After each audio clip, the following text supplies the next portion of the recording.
Welcome to Viyona talkies episode 11. தாய் சொல்லி தட்டாதே. இன்னைக்கு நம்மளுக்கெல்லாம் தெரிஞ்ச ஒரு மகான் பத்தி தான் இந்த கதையில நம்ம பார்க்க போறோம். இந்திய தேச தந்தை அப்படின்ட்டு புகழப்படுற அவரு எளிமையை கத்துக்கிட்டது யார்கிட்ட இருந்து நினைக்கிறீங்க?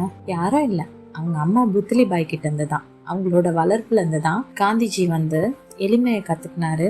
அமைதியா அவர் விரும்பினதுக்கு காரணம் அவங்க அம்மா ரொம்ப அமைதியானவங்க. புத்லி பாய் ரொம்ப கடவுள் பக்தி மிகுந்தவங்க. அவங்களோட பசங்களும் கடவுள் பக்தி மிகுந்து இருக்கணும்ன்றதுல ரொம்ப கவனமா இருப்பாங்க. புத்லி பாய் ரொம்ப எளிமையான வாழ்க்கையை தான் வாழ்ந்தாங்களாம்.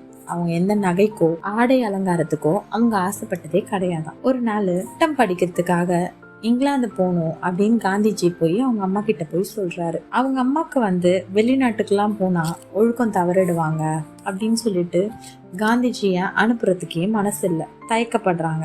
அப்ப காந்திஜி அவங்க அம்மா கிட்ட, நான் மது அருந்த மாட்டேன், மாமிசம் உண்ண மாட்டேன், பெண்களை தீண்ட மாட்டேன் அப்படின்ற 3 சத்தியத்தை அவங்க அம்மா புத்லி பாய்க்கு அவரு செஞ்சு கொடுக்குறாரு. தாய் சொல்லை தட்டாதன்ற பழமொழிக்கு ஏற்ப அந்த 3 சத்தியத்தையும் கடைசி வரைக்கும் காந்திஜி தவறாம கடைபிடிச்சாரு. இவரு அவங்க அம்மாவை எவ்வளோ ஒபே பண்ணியிருந்தா அவரோட வாழ்க்கை முறையில இது எல்லாத்தையுமே இந்த 3த்தையுமே அவர் கடைபிடிச்சுப்பாருன்னு பார்க்கிறோம் நம்ம இதுல. நீங்கள் உங்கள் தாயை பார்க்கும்போது உங்களுக்கு தெரிந்த தூய்மையான அன்பை பார்க்கிறீர்கள்.